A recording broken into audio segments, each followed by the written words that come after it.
पूज्य संत शिरोमणि आचार्य श्री 108 विद्यासागर जी महाराज के परम प्रभावक शिष्य अरहम योग प्रणेता परम पूज्य मुनि श्री 108 प्रणम्य सागर जी महाराज एवं परम पूज्य मुनि श्री 108 चंद्र सागर जी महाराज के मंगल आशीष से अरहम जीव दया भारत संस्कारित और मजबूत जैन समाज के निर्माण हेतु आर्थिक रूप से असमर्थ एवं कठिन परिस्थितियों का सामना कर रहे परिवारों के लिए कर रहा है अद्वितीय सेवा कार्य। आप सभी साधर्मी बंधुओं से अनुरोध है कि आप भी गौ ग्रास औषधि निधि कोष, बेटा बेटी शिक्षा निधि कोष, बेटा बेटी चिकित्सा निधि कोष, व्रती ब्रह्मचारी भैया दीदी निधि कोष और रोजी रोटी निधि कोष में 2500 रूपए प्रति माह या 1000 रूपए प्रति माह के साथ जुड़कर जीव दया और साधर्मी सेवा के इस पुनीत कार्य में अवश्य सहयोग करें। दान राशि नीचे दिए गए बैंक डिटेल्स में भेजकर रसीद के लिए 9717857614 पर अवश्य सूचित करें। अकाउंट नेम ओम अरहम सोशल वेलफेयर फाउंडेशन। संपर्क सूत्र 9717857614, 8586984787, 9810843757, 9810436940। इस कार्यक्रम के पुण्यार्जक हैं प्रणम्य वाणी देवदूत। प्रणम्य गुरु की वाणी पहुंचे घर घर, सम्यक ज्ञान प्रभावना होवे घर घर। सभी प्रणम्य वाणी देवदूत के पुण्य की बहुत बहुत अनुमोदना। अधिक जानकारी के लिए संपर्क करें। गुरु चरणों में समर्पित गुरु भक्त परिवार USA।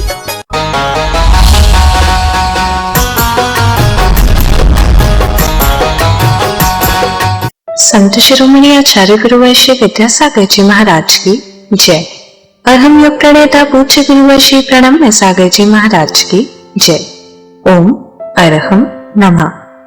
स्वाध्याय प्रेमी बंधुओं, आप सभी का आचार्य उमा स्वामी द्वारा विरचित गागर में सागर भरने वाले अनोखे ग्रंथ श्री तत्वार्थ सूत्र ग्रंथराज जी के स्वाध्याय में स्वागत है।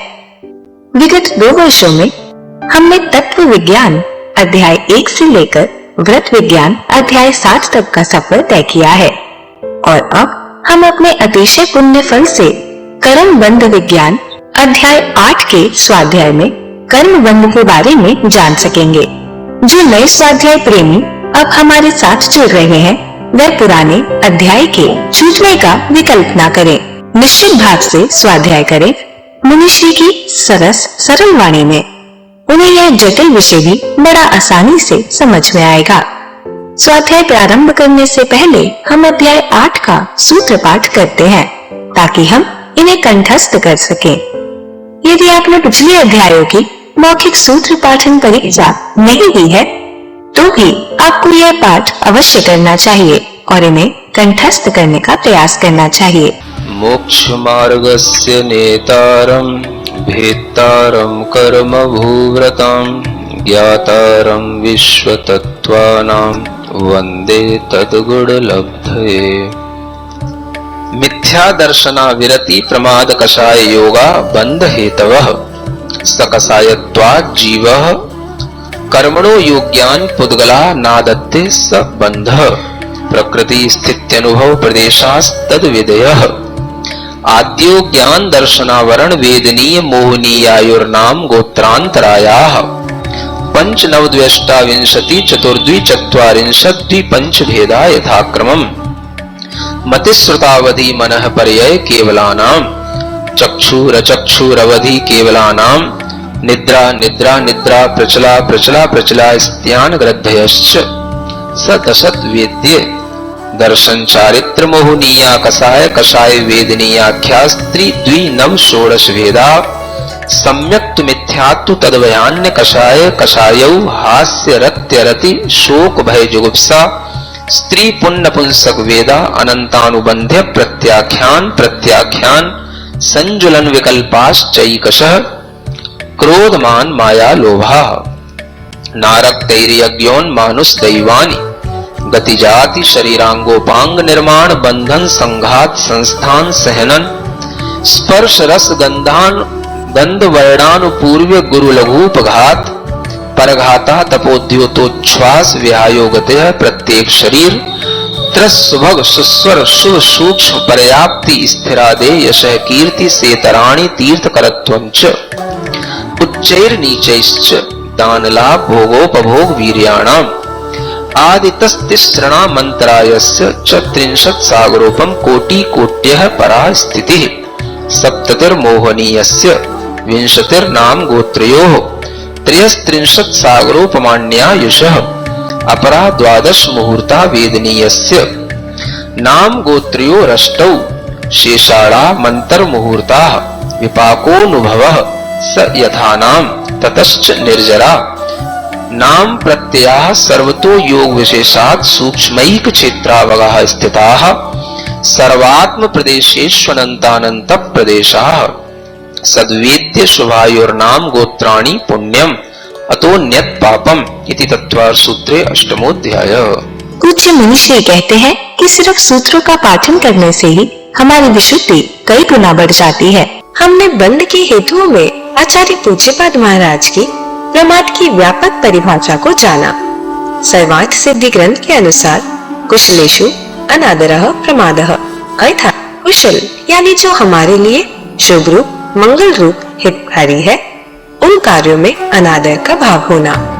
हम वो चीजें नहीं करते जो हमारे लिए अच्छी होती हैं। व्रत चारित्र्य की शुद्धि करने के लिए होते हैं। प्रमाद से उनमें अशुद्धता या मलिनता आ जाती है और अप्रमाद से शुद्धता। 15 प्रकार के प्रमादों में प्रवृत्ति होने का नाम प्रमत्त विरत है। जब हम प्रमादी होते हैं यानी प्रमत्त दशा में, तो हमारी प्रवृत्तियाँ 4 विकथाएं, 4 कषाय, 5 इंद्रियां, निद्रा और स्नेह की तरफ हो जाती है। मुनिश्री ने समझाया कि छठवें प्रमत्त विरत गुण स्थान में सभी मुनि महाराज प्रमत्त विरत तो हो गए, लेकिन वे सब विकथाओं, कषाओं आदि में लग गए। यह धारणा गलत है। यहाँ प्रमत्त विरत का भाव केवल संजलन कषाय की तीव्रता से आता है।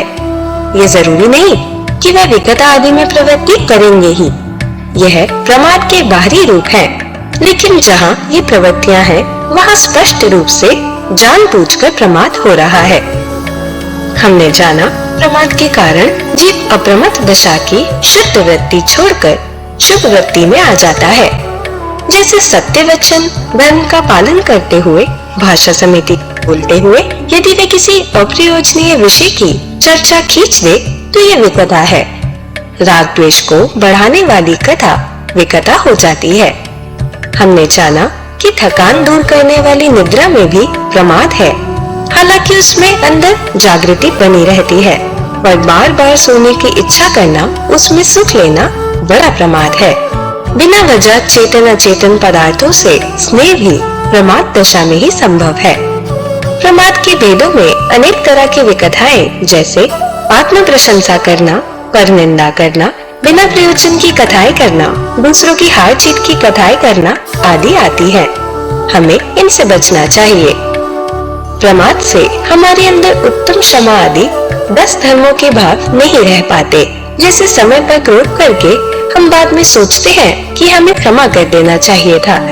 इसी प्रकार जहाँ भी 10 धर्मों में हमारे अंदर पूर्णता नहीं होती, उसमें बहुत बड़ा फैक्टर अपने अंदर का प्रमाद ही होता है। हमने जाना कि 8 शुद्धियों काय शुद्धि, भाव शुद्धि, भाषा शुद्धि, विनय शुद्धि, इरियापद शुद्धि, भैक्ष्य शुद्धि, शयनासन शुद्धि और प्रतिष्ठापन शुद्धि में 5 बहुत कुछ समितियां रूप हैं और 3 गुप्तिया रूप हैं। इन संयम में कमी का कारण भी प्रमाद है।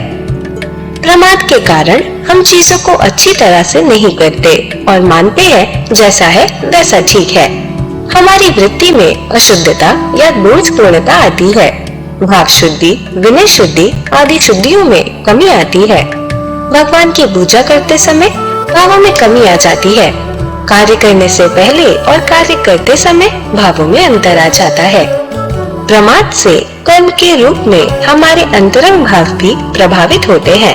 प्रमाद के कारण उत्साह में कमी होती है, अनुत्साह पैदा होता है। प्रमाद हमारे अंतरंग के संस्कार, कर्म के उदय, उनके कारण का मिला जुला परिणाम है और इस कारण हम कुशलता के कार्यों में भी अनादर कर जाते हैं। जैसे जिनवाणी सुनते सुनते भाव थोड़े से डाउन हो जाते हैं।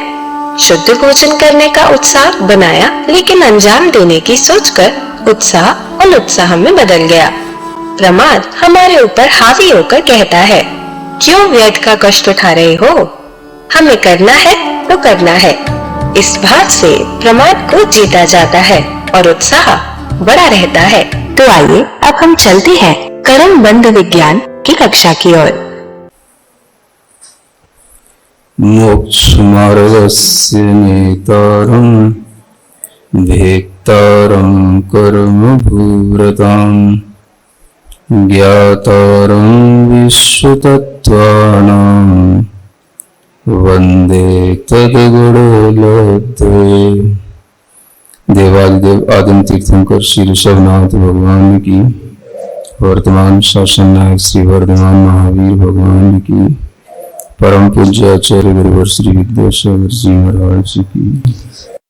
तो प्रमाद की जो व्यापक परिभाषा हमें जो मिली आचार्य महाराज ने दी, कुशलेषु अनादर है प्रमाद है।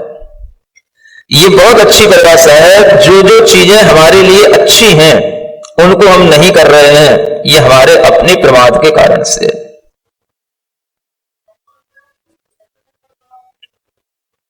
आपके अंतरंग में जो भाव आ रहे हैं वो भाव भी प्रमाद से प्रभावित होकर के आ रहे हैं। ये प्रमाद एक ऐसा हेतु है जो कर्म के रूप में हमारे भावों को प्रभावित कर रहा है। कर्म के कारण से ही हमारे भाव प्रभावित होते हैं। तो इन भावों में जो गिरावट आती है वह इस प्रमाद के कारण से आती है। तो वह प्रमाद एक कर्म के रूप में मान के चलो। ये बंध का जो हेतु यहां बताया जा रहा है ये सभी कर्म है, और इन कर्मों के कारण से हमारे भावों में जो अशुद्धता आ रही है वो उसके इफेक्ट हमारे भावों के ऊपर पड़ रहे हैं, इस कारण से आ रही है। तो यह प्रमाद भी हमारे अंतरंग के जो संस्कार हैं, कर्म के उदय हैं, उनके कारण से मिला जुला परिणाम है, जिस कारण से हम कुशलता के कार्यों में भी अनादर कर जाते हैं। सुनते सुनते भी भाव थोड़े से डाउन हो जाते हैं कभी कभी। जिनवाणी सुनने बैठे हैं, सुनने के लिए बैठे हैं, उत्साह के साथ बैठे हैं, और 10 मिनट बाद डाउन हो गए।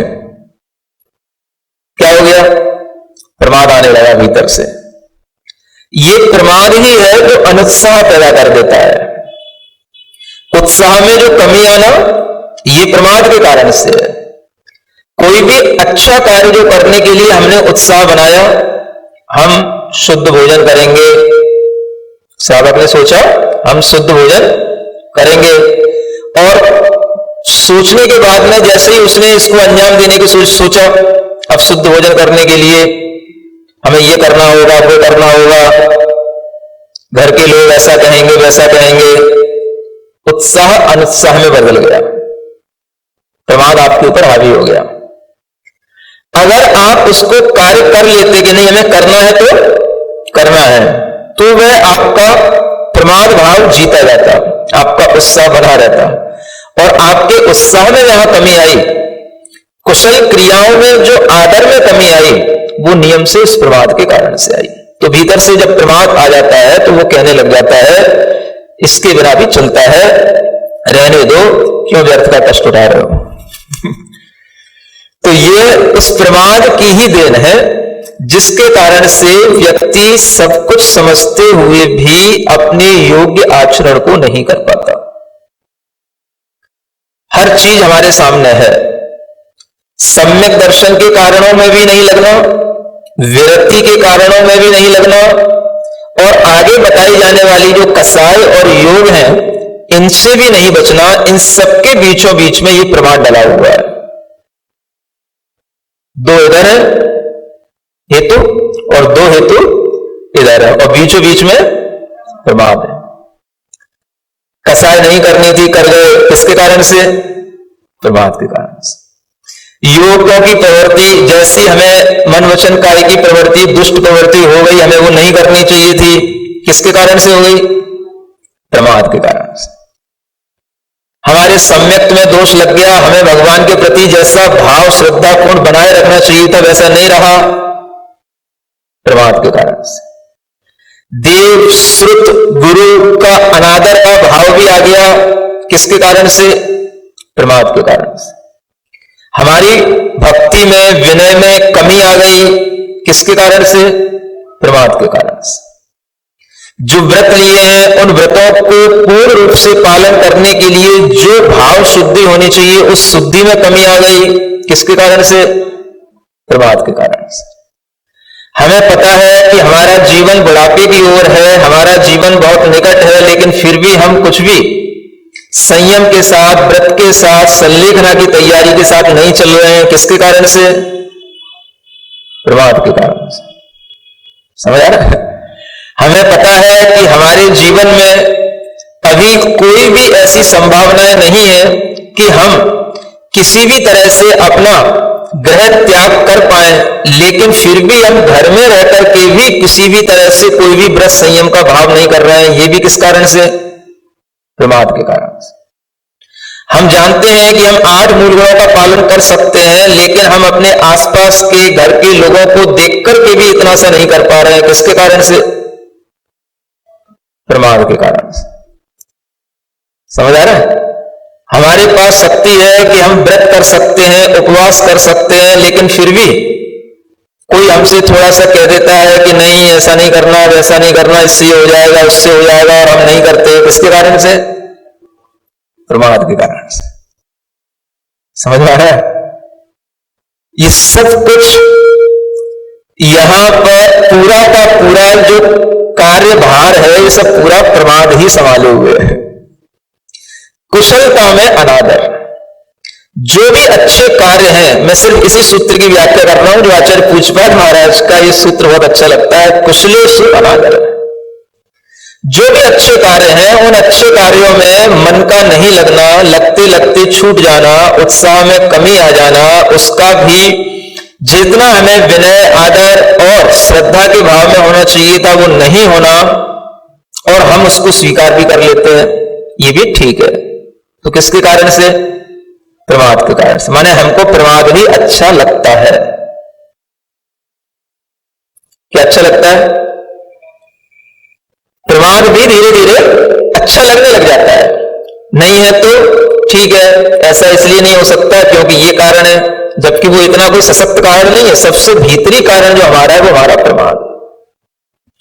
हम अपने किसी भी तरीके की कुशलता में जो कमी लाते हैं वो सिर्फ इस प्रमाद के कारण से होती है। इसलिए आचार्य कहते हैं जो प्रमादी है वो सोया हुआ है और जो अप्रमत्त है वो जागा हुआ है। प्रमाद का नाम ही है सोना, सोने का नाम ही है कि जो हमारे गुण हैं उन गुणों को हम खुद प्रकट नहीं कर रहे हैं, और उसी के कारण से यह प्रमाद हमारे ऊपर हावी होते हैं, तो इन प्रमादों में हमारी प्रवृत्ति हो जाती है। आचार्यों ने इन प्रमादों को जीतने के भी अलग अलग उपाय बताए। जैसे विकथा प्रमाद है, जिनको विकथा में उलझने की आदत पड़ जाती है, जो विकथाओं में उलझ जाते हैं, उनके लिए एक सच्चा अच्छा उपाय यह है कि वो बात बोले, उतनी बात करें जो शास्त्रों में लिखी हुई है। आप विकथा प्रमाद से बच जाओगे। मन में क्या सोच लो, हमें उतना बोलना है, वो बोलना है जो शास्त्र के अनुसार है। अनुवीची भाषणम, जो एक भावना आई थी, बस उस भावना के अनुरूप अगर हमारा व्यवहार रहेगा, विचार रहेगा, बोलना रहेगा, तो आपके लिए यह विकथा में प्रवृत्ति नहीं होगी, क्योंकि विकथाओं का उल्लेख तो शास्त्र में होता नहीं। जब आप शास्त्र की बात सोच करके सिद्धांत की बात बोलोगे, अध्यात्म की बात बोलोगे, तो आपके अंदर वह उतना ही सत्य वचन निकलेगा जो अनुवीची भाषण के रूप में होगा, और वह आपके उस विकथा से आपको बचा लेगा। तो ये विकथा प्रमाद से बचने का एक तरीका है, या तो शास्त्र के अनुसार बोलो या फिर मौन रहो। जब भी बोलो सत्य बोलने की भावना के साथ बोलो, और अपने मन में भाषा समिति का भाव रख करके बोलो, आपके लिए यह विकथा प्रमाद से बचाव हो जाएगा। ऐसे ही दूसरा कषाय नाम का प्रमाद है। कषाय से बचने के लिए क्या करना? तो आचार्य कहते हैं कषाय से बचने के लिए कषाय भाव की निंदा करो। जैसे अभी ज्ञानार्णव प्रकरण चल रहा है, कसाय भाव की निंदा करो कि हमारे अंदर ये कसाय भाव क्यों पैदा होता है। कसाय करने के बाद जो दुष्परिणाम सामने आते हैं उसकी निंदा करो, और उससे बचने के लिए जो उसका जो विपरीत भाव है, क्षमा आदि भाव, उस भाव की हमेशा भावना करो, तो एक कसाय रूपी विकता से बचा जाएगा। इंद्रिय के विषयों में प्रवृत्ति होने पर जो उससे दोष उत्पन्न होते हैं, उन दोषों को याद करके उन इंद्रिय के विषयों से प्रवृत्ति होने से बचो। दोषों को याद करने से जो दोष हुए, उसकी जो दुष्परिणाम आए, उससे जो दुष्प्रवृत्तियां हुई, उससे जो हमारे लिए भाव शुद्धि में कमी आई, उसको ध्यान में रखते हुए उन इंद्रिय के विषयों से बचने की कोशिश करो। उन इंद्रियों के विषयों से होने वाले जो अनर्थ हैं, उन अनर्थों का चिंतन करो। जिन लोगों ने पूर्व में भी ऐसे अनर्थ किए हैं, उनके फल का चिंतन करो कि उनको इस फल से क्या मिला, जो हम पुराण तंत्रों में पढ़ा करते हैं। ये इंद्रिय के विषयों से, इस प्रमाद से बचने के लिए ये उपाय बताए गए हैं। निद्रा से बचने के भी उपाय बताए गए हैं। आपको निद्रा कब आती है? जब आप बिल्कुल अपने आप को सुकून में, चैन में महसूस करते हो। आचार्यों ने यहां तक लिखा है कि इस निद्रा को विजय प्राप्त करने के लिए आपको संसार की दशा का चिंतन करना चाहिए, और अपने अंदर हमेशा इस संसार में जो 84 लाख योनियां हैं, उनमें यह आत्मा न गिर जाए, न जन्म ले जाए, इस तरीके का अपने अंदर एक शोक का भाव रखना चाहिए। किसका भाव? शोक। शोक जानते हो? हाँ, दुख का, या वो शोक जो हमारे सामने एक दुख के रूप में आने वाला है, वो न आए, इस तरीके का भीतर से भाव रहना, संसार से भयभीत होने का भाव रहना, ये अपने आप में उस निद्रा को जीतने का उपाय बताया गया है।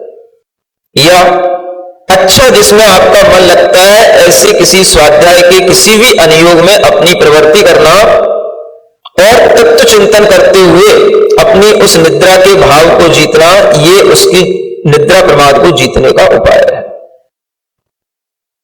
स्नेह को जीतना है, तो स्नेह के लिए भी आचार्य कहते हैं, आप देखें जो बंधन होते हैं, उन बंधनों के कारण से व्यक्ति जब आत्महित नहीं कर पाता, तो उसी आत्महित न करने का जो दुष्परिणाम है, उसका आप चिंतन करो, जिसके कारण से संसारी जीव अपने कल्याण में नहीं लग पाता है।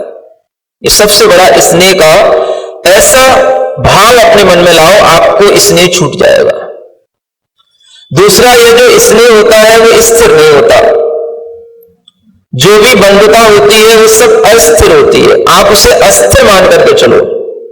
जब आप उसको अस्थिर मान करके चलोगे तो आपका उसमें उतनी लिप्तता नहीं होगी जितनी आपकी उस स्नेह भाव के कारण से होती है। तो ये स्नेह को कम करने के, दूर करने के, इस प्रमाद से बचने के ये उपाय हैं।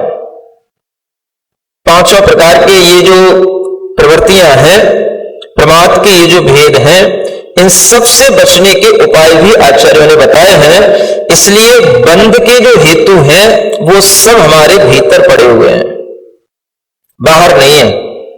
और हर बंध का हेतु अपने अपने कारणों के अभाव होने पर ही टूटेगा। उन कारणों के सद्भाव में कभी भी बंध का हेतु नहीं टूटता है। फिर आचार्य कहते हैं कि यह जो बंध है, यह बंध का हेतु केवल प्रमाद चला भी जाता है तो भी बना रहता है। किससे बना रहता है? तो आगे के दो हेतु और दिए जा रहे हैं, एक कसाय और एक योग। कसाय भी जो है आत्मा के लिए बंध का कारण है, और योग भी आत्मा के लिए बंध का कारण है। कसाय में अब प्रमाद के बाद जो कुछ बचा वो भी एक कसाय का सूक्ष्म अंश रह गया भी है। अगर हम गुणस्थानों के अनुसार समझे तो छठवें गुणस्थान तक यदि प्रमाद है तो सप्तम, अष्टम, नौवें, 10वें गुणस्थान में जो कुछ है कर्म बंध का कारण, वो कसाय के कारण से है। इसलिए यहां पर जो कसाय है, इसका मतलब क्या है कि ये केवल संजुलन कसाय के लिए कहा जा रहा है। अगर हम गुणस्थानों की वृद्धि के अनुसार इस सूत्र को देखें तो, और वैसे तो कषाय भाव अपने आप में बंध का कारण है, चाहे वो कोई सी भी कषाय हो, जो आगे के सूत्रों में बताया जाएगा। और जब इस कषाय का अभाव भी हो जाता है तब फिर आगे के गुणस्थानों में यानी 11वें, 12वें और 13वें गुणस्थान में भी बंध होता है, जो केवल योग के माध्यम से होता है। और 14वां गुणस्थान बंध से रहित हो जाता है, क्योंकि वहां पर इन पांचों कारणों में से कोई भी कारण नहीं होता है। अब हम गुणस्थानों की अपेक्षा से देखें तो पहले गुणस्थान में मिथ्या दर्शन के साथ सभी कारण जुड़े होने के कारण पांचों ही बंध के हेतु हैं। 1 से लेकर के 13 गुणस्थानों में हम इन बंध के हेतुओं को लगाएं तो पहले गुणस्थान में बंध के कितने कारण हैं? पांचों ही हैं। दूसरा गुणस्थान अगर आता है तो उस दूसरे गुणस्थान में, तीसरे गुणस्थान में और यहां तक कि चौथे गुणस्थान में भी बंध के हेतु यदि हम देखेंगे तो ये केवल मिथ्यात्व छूट गया, बाकी सभी अविरत भी है, प्रमाद भी है, कसाय भी है और योग भी है। ये चारों बंध के कारण है चौथे गुणस्थान पर।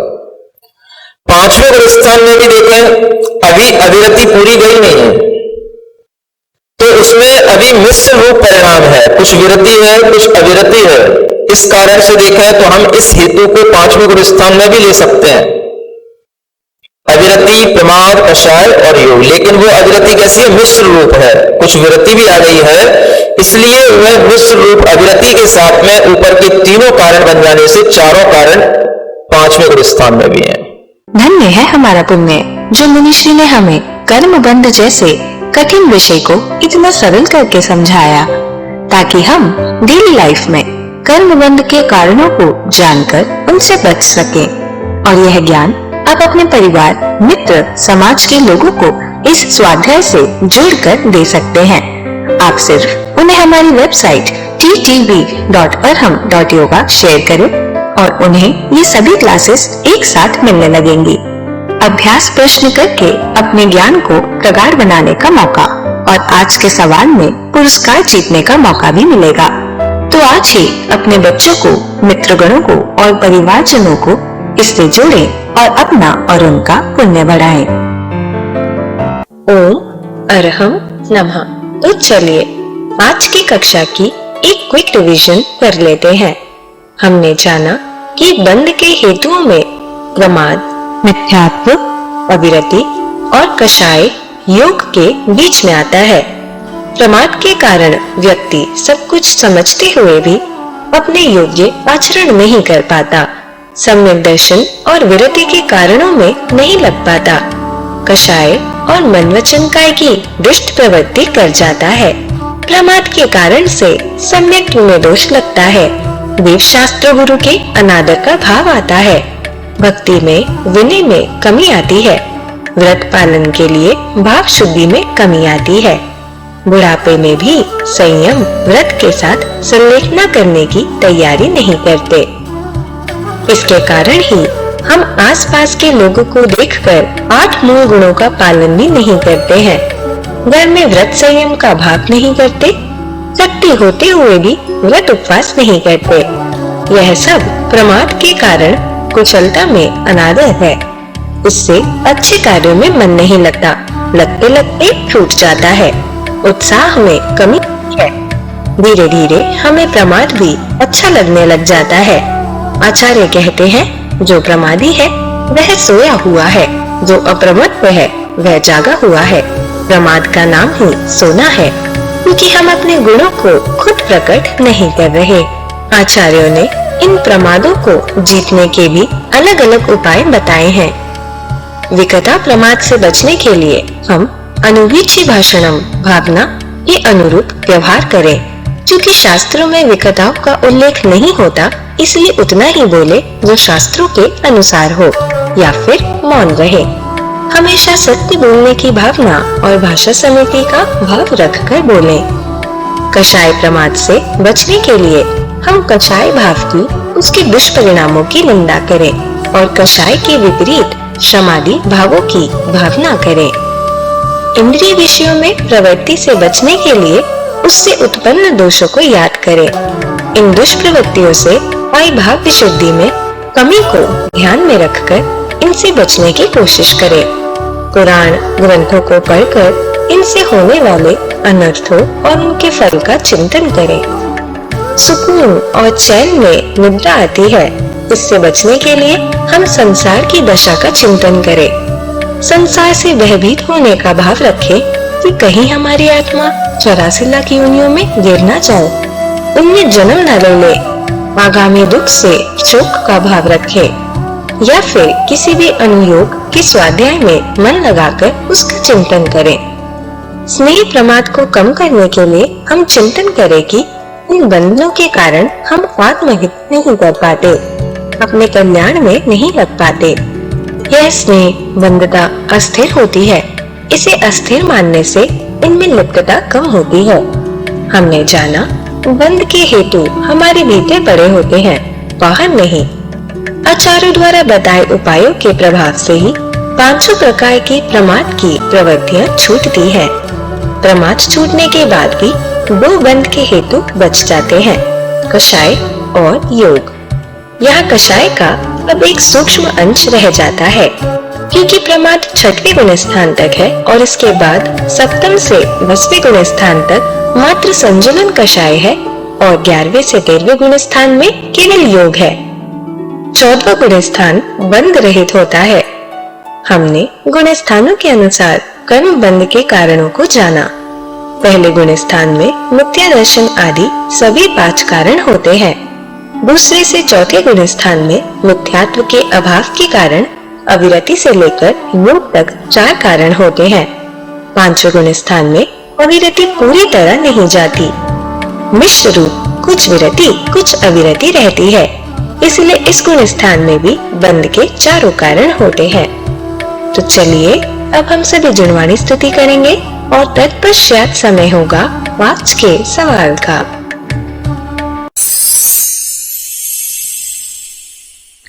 सिरिजिणवाणी जग कल्याणी जग जन मदतम मोहरी जनमण हारी गढ़हर हारी जम जरा भव रोग हरि तिथ्य राणम दिव्य झुणिम जो पड़ई सुणई मय्ये धारई राणम सौख मणंतम धैर्य सासद मोक्ष पदम पावई सासद मोक्ष पदम पावई। अब समय है आज के प्रतियोगिता प्रश्न में भाग लेकर आकर्षक पुरस्कार जीतने का। आप अपने फोन को QR कोड स्कैन करने के लिए तैयार रखें या दिए गए लिंक पे जाएं। आप अपना उत्तर चुनकर हमें कल शाम 5 बजे तक भेज सकते हैं। 3 भाग्यशाली विजेताओं को मिलेंगे आकर्षक पुरस्कार। विजेताओं का नाम इसी कार्यक्रम में हर रविवार को घोषित किया जाएगा। साथ ही सभी प्रश्नों के सही उत्तर भी बताए जाएंगे। आज का सवाल है, निम्न में से 6वें गुण स्थान में कर्म बंध का कौन सा हेतु नहीं रहेगा? कषाय, अविरति, प्रमाद, योग। अध्याय 8 की कक्षा 7 के आज के सवाल का सही उत्तर है प्रमाद। अगर आप किसी कारणवश कोड को स्कैन ना कर पाए हो तो आप क्लास की वेबसाइट पर जाकर भी उन्हें अटेम्प्ट कर सकते हैं। इस लिंक पर जाएं या QR कोड को स्कैन करें।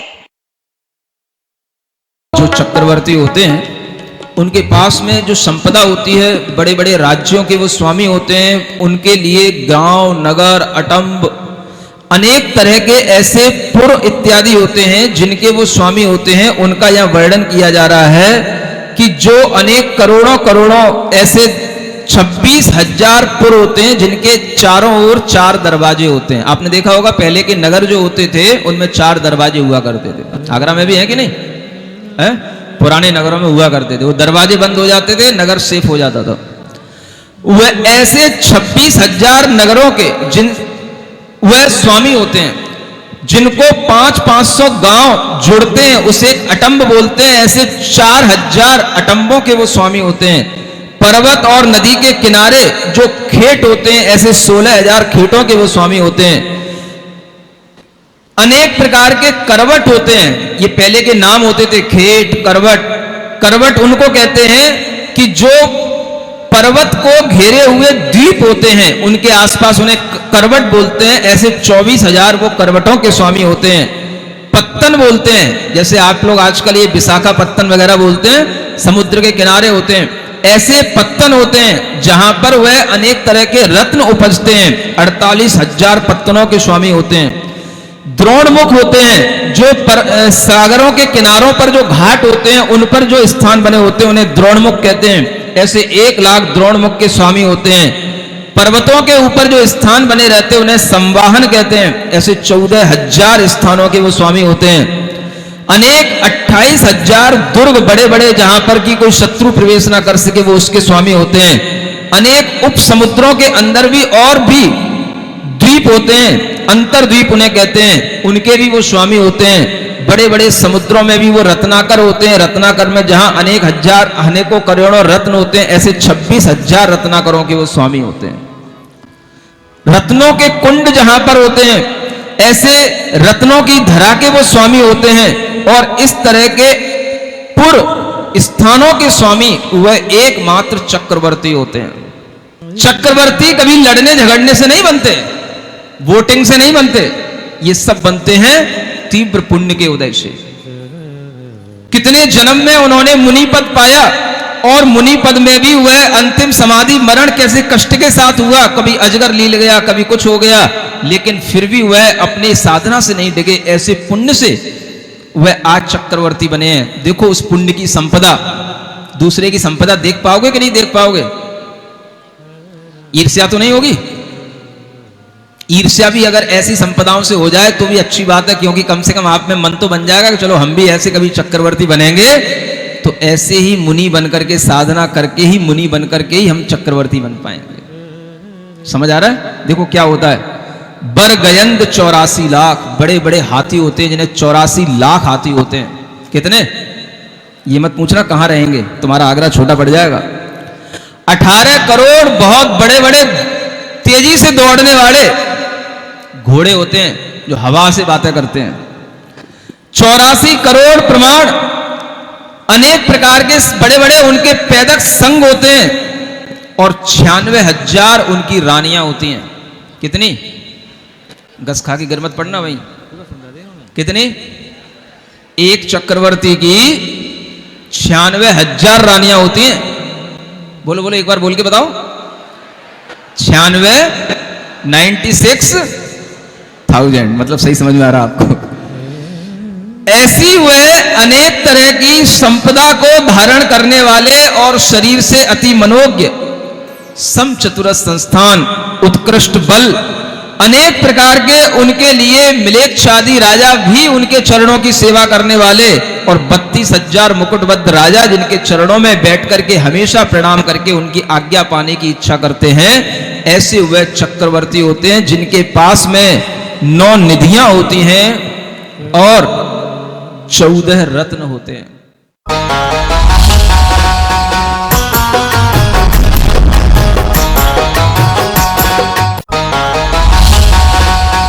इस कार्यक्रम के पुण्य जब थे प्रणम्य वाणी देवदूत, प्रणम्य गुरु की वाणी पहुंचे घर घर, सम्यक ज्ञान प्रभावना हो गए घर घर। सभी प्रणम्य वाणी देवदूत के पुण्य की बहुत बहुत अनुमोदना। अधिक जानकारी के लिए संपर्क करें।